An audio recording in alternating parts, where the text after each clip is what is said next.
Hey everyone, this is Noel again from Let's Update Language Academy, and today we're back with part 3 of reading tips and tricks. The next tip is to avoid distractors. Okay, so there will be many answer options that might be subtly incorrect, but they will look similar to the answers. You have to reach out, you have to watch out for that, and basically these incorrectness is found in MCQ questions and matching the heading questions.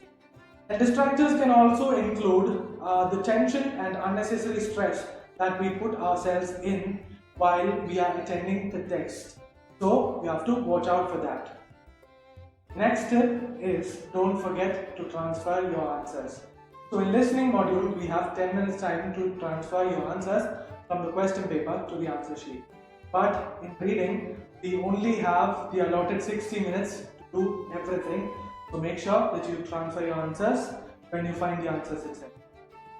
I hope this video was informative for everyone. Thank you.